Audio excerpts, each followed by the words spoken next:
Hi everybody.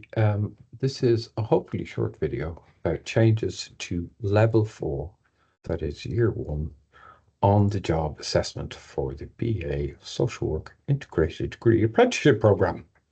Quite a mouthful. So a little bit of context. We've had some changes in resources staffing. This has meant that all apprentices will be allocated a university personal tutor at level 4 or year 1, not a sub-regional assessor. Sub-regional assessors will continue to work with apprentices in years 2 and 3, levels 5 and 6. As a consequence, we've needed to change some elements of the assessment process for the module, and I am hoping that this video will outline what those are and who is responsible for doing what.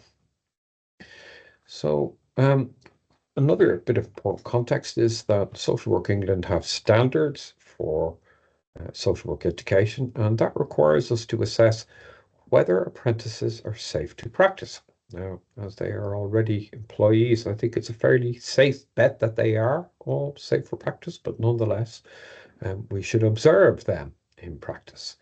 Now, because of the changes, we are no longer doing direct observations in the workplace, and that means that mentors will not have to do one of those observations in the first year. So we have to do something else, and the something else is going to be an assessed interview, and that's part of what I will be explaining today. So first of all, let's have a little look, an overview, as it were, about the planned assessments for on-the-job learning as a whole, all the things that we do.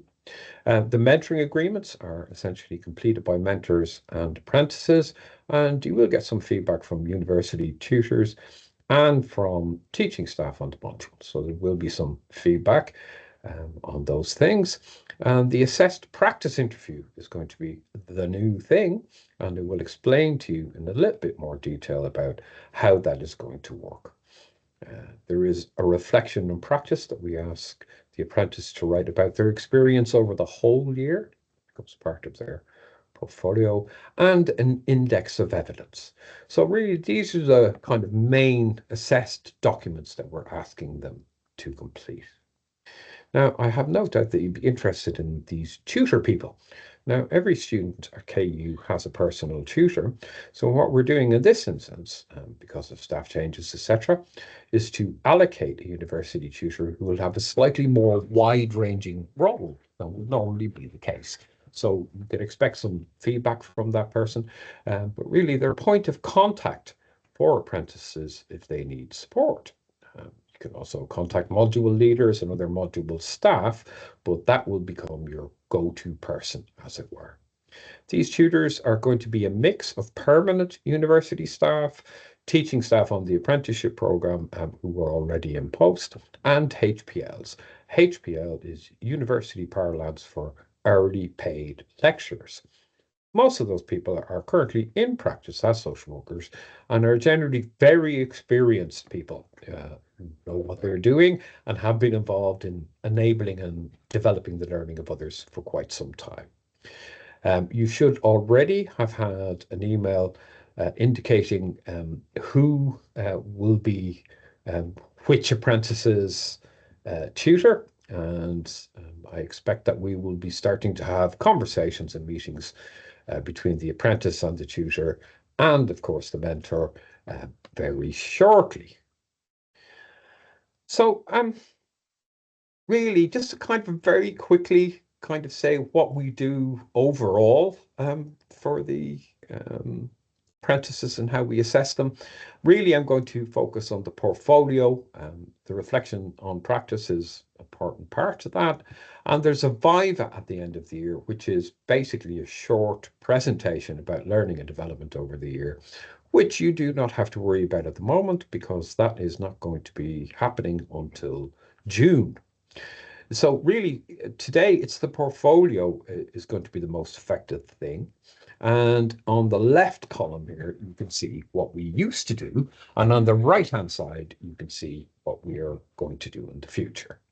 So the left-hand side is kind of some things that you would expect, perhaps like a confidentiality statement. But it has 3 things here that are in red, and those things are no longer going to be required.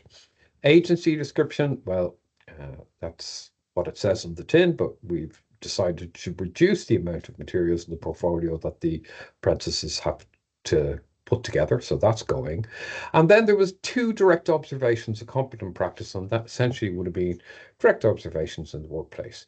Usually one of them would have been done by a mentor and one of them by an SRA. Now, we could continue, I suppose, to ask the mentor to do that, but didn't feel to be fair. And it didn't feel like that the university was involved then in that assessment process. So instead, we still have those elements, confidentiality statement, journey to social work mentoring agreement, etc. But now we have an assessed practice interview and reflection. And that will also involve PLE, person with lived experience, feedback on those assessed interviews. Index of evidence remains the same.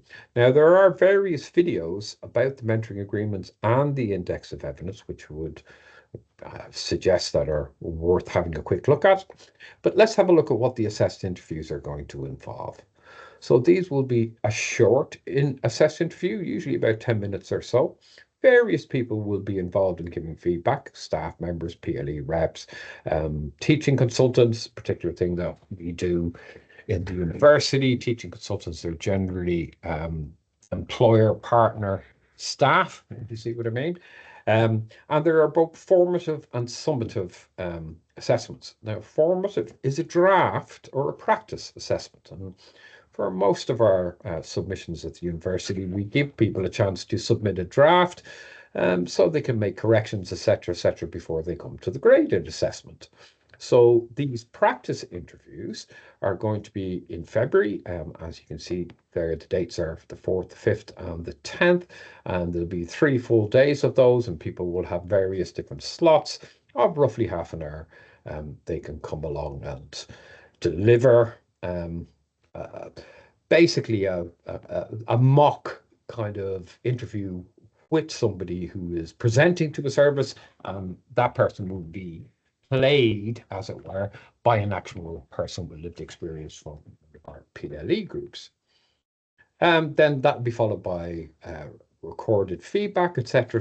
So the apprentice has an opportunity to pick up on any areas for development that might be suggested.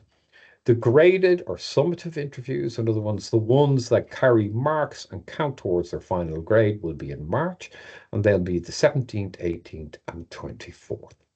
Again, they will receive feedback on that, and then they're asked to do a short reflection on that experience of about 500 words. So relatively short, I think quite manageable.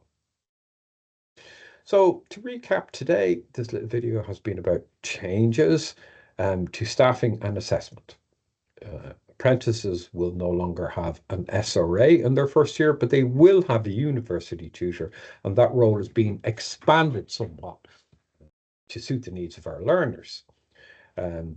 They will work with you on the mentoring agreement and reviews, and you will get some feedback on that. But essentially, that process is going to be led by the mentors and the apprentices. There will be an index of evidence. So that is, I suppose, basically a document that shows what they have actually done, whereas the mentoring agreement shows what they plan to do. There are short videos on both of those things, and I would advise you to have a look at those.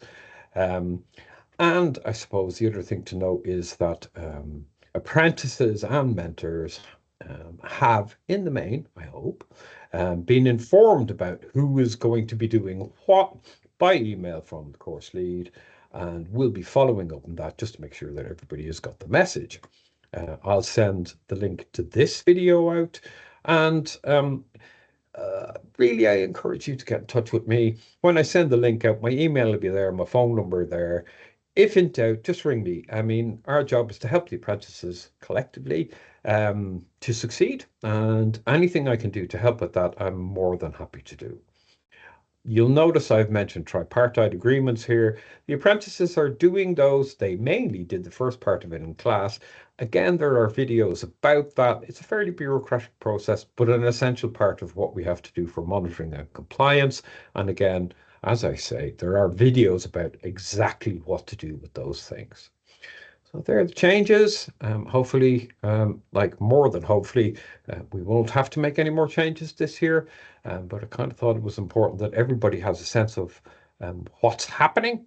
And as I say, get in touch.